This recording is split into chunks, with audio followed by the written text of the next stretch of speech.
invite girls from all over the state. It seems like an offensive way to describe something, to refer to women as cattle. So I went to the dance with my friend Sam Riccardi. He was a make-out ninja. Every week he'd tell me about all the girls he made out with over the weekend. And usually these makeouts took place at the mall, which seemed perfect to me. I imagined this strange food court orgy. And I'd be like, Sam, how'd that even happen? And he never really told me. He was like, dude, it's the mall. It's crazy. I thought, man, I gotta go to the mall. The mall was the perfect place for me because I hadn't had my first kiss. But now in all-boys school, you cannot admit you haven't had your first kiss. So if people would ask me if I had my first kiss, I'd be like, me? Yeah.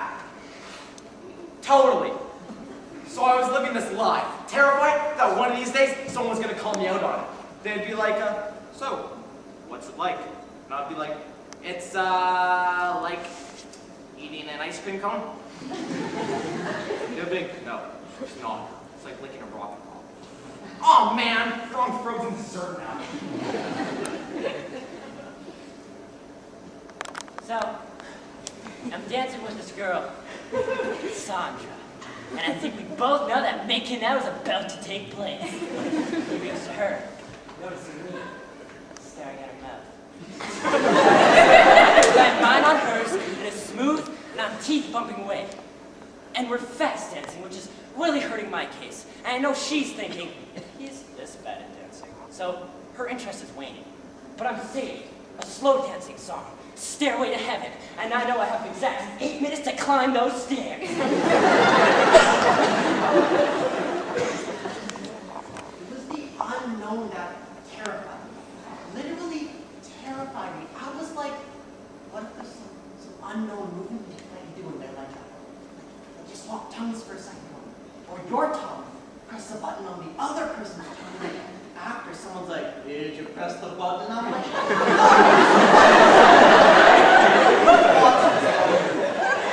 so I know I'm running out of time. And I think I've got to do this. So I initiate the tilt, and she comes in strong. It was like an all-out mouth warfare.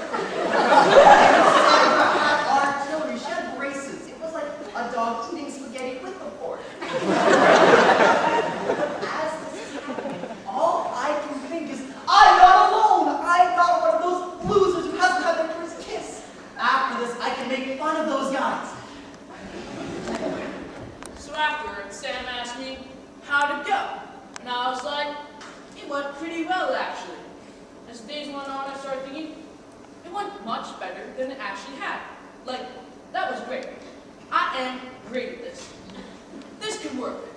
So I called Sandra. We had nothing to talk about. Like, remember that time we made out? That was cool, right? Or, hey, is there a button? Never mind. Yeah, I love the show Duck Dynasty. Do you like it? Oh yeah, I hate it too. And a few days later, she stopped calling me back, and I'm like, what is up? First I rock her world, and now this? I took her for a ride on the Owen milk machine, and now she's not calling me back. So a few days later, I go up to my friend Tom who introduced us, and I'm like, what is up with Sandra? And he just gives me this grin. And I say, what? He says, Sandra said you're the worst kisser she's ever kissed. And I was crushed. The worst part was that I couldn't explain that was my first kiss. Started lying about it not being my first kiss. So I had to play it off as my style. Like, yeah, sounds about right. I'm a terrible kisser. Fortunately, afterwards, Sam comes up to me and says, me too, dude. Me too.